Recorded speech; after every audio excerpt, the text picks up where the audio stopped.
Ang mga aralin sa video na ito ay una, basahin natin at unawain ang tekstong pinamagatang Nobelang Pilipino sa Panahon ng Amerikano. Ikalawa, mahahalagang tanong ukol sa teksto at gabay na sagot. Ikatlo, tingnan natin at suriin ang halimbawa ng tekstong biswal batay sa binasa nating teksto na Nobelang Pilipino sa Panahon ng Amerikano.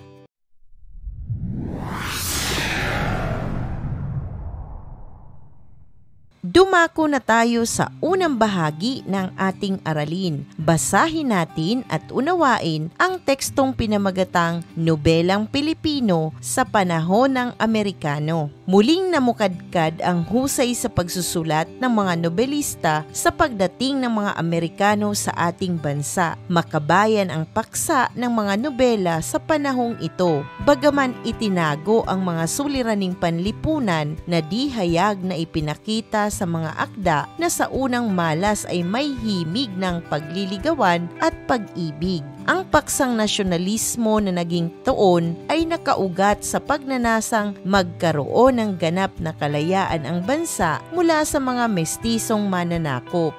May mga nagsasabing hindi maikakaila ang naging impluwensya ng mga akdang naisulat sa mga nagdaang panahon sa kasaysayan ng Pilipinas upang maging paksarin ang pagmamahal sa bayan sa mga akdang nailathala sa panahon ng pananakop ng Estados Unidos.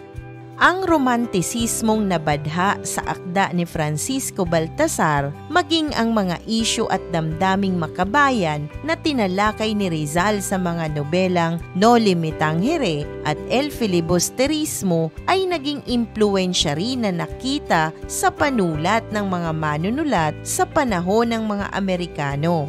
Hayag pa rin ang pagiging maramdami ng mga tagpo at dialogo sa ilan sa mga nobelang nasulat sa panahong ito. Ilan sa mga tagpong sumikat sa panahong ito ay ang pagmamahalan sa pagitan ng mayaman at mahirap, kung saan magtutunggali ang bida at kontrabida sa pagmamahalan na magbubunga ng paghihirap. Ngunit sa bandang huli ay magtatapos ng maligaya at magtatagumpay ang pagmamahal.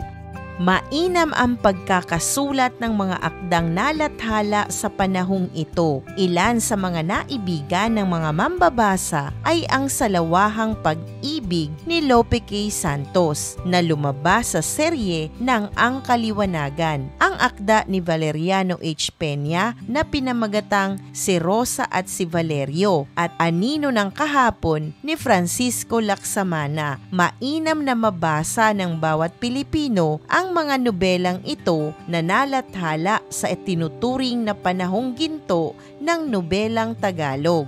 Ating nabasa at naunawaan ang tekstong pinamagatang Nobelang Pilipino sa Panahon ng Amerikano. Dumako tayo sa mahalagang tanong ukol sa teksto at gabay na sagot. Unang tanong, ano ang paksa ng nabuong tekstong biswal? Narito ang maaari mong maging gabay na sagot. Ang paksa ng tekstong biswal ay nobelang Pilipino sa panahon ng mga Amerikano. Ipinapakita nito ang mga katangian, tema at mahahalagang akda sa panahong iyon.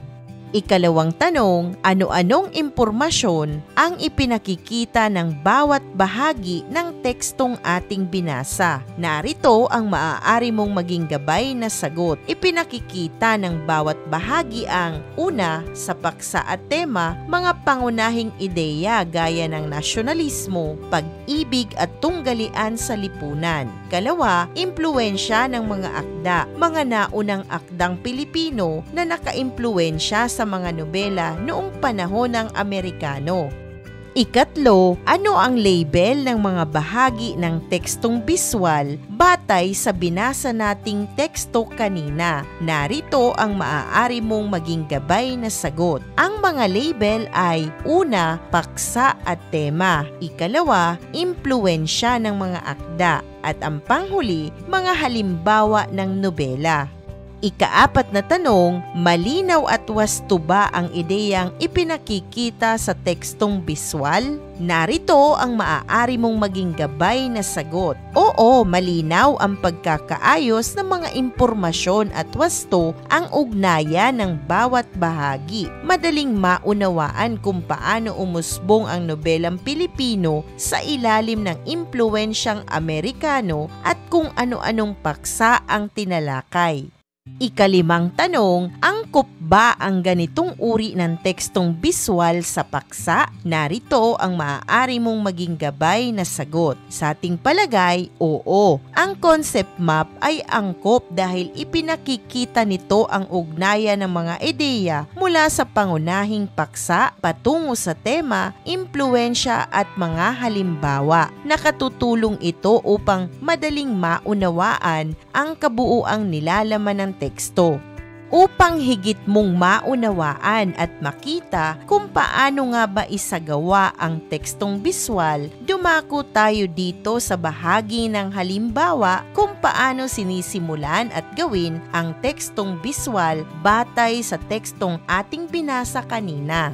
Tingnan at suriing mabuti ang grafiko na nasa iyong screen. Narito ang unang slide. Sa paglikha ng tekstong biswal, kailangan mong magpasya kung anong klaseng biswal ang pinakamabisa sa tekstong batayan mo. Sa pagkakataong ito, graphic organizer ang aking napili. Narito ang unang hakbang, ilagay ang pamagat ng biswal na iyong gagawin. Ikalawang hakbang, sa pagbuo, ilagay sa pinakaitaas na bahagi ng iyong graphic organizer ang paksa ng teksto na iyong pinagbatayan. Sasagot ito sa tanong kung tungkol saan sa kabuuan ang graphic organizer na iyong likha. Suriing mabuti ang nasa iyong screen. Ikatlong hakbang, sa ibaba lamang ng paksa, ipakita naman ang 3 pangunahing bahagi ng teksto sa tekstong binasa natin sa mga naunang slide na pinamagatang Nobelang Pilipino sa Panahon ng Amerikano. Halimbawa, ilahad ang paksa at tema nito, impluwensya ng mga akda at mga halimbawa ng nobela sa panahon ng Amerikano. Unawaing mabuti ang nasa iyong screen bilang kabuuan ng tekstong biswal. At sa panghuling hakbang, sa ibaba ng pangunahing bahagi ng teksto, nakalahad na ang mga mahahalagang impormasyon tungkol sa paksa at tema, mga impluwensya ng mga akda na binanggit sa tekstong binasa at mga halimbawa ng nobela ng panahon ayon sa teksto. Isang mahalagang aralin muli ang iyong napanood. Maraming salamat sa panonood sa channel na Aralin sa Filipino. Huwag mag-atubiling mag-comment ng inyong tanong, suggestions o paglilinaw ukol sa aralin. Munting kahilingan sa iyong kaibigan, paki-like, share and subscribe para updated ka sa mga susunod pang bagong video ng Aralin mo sa Filipino.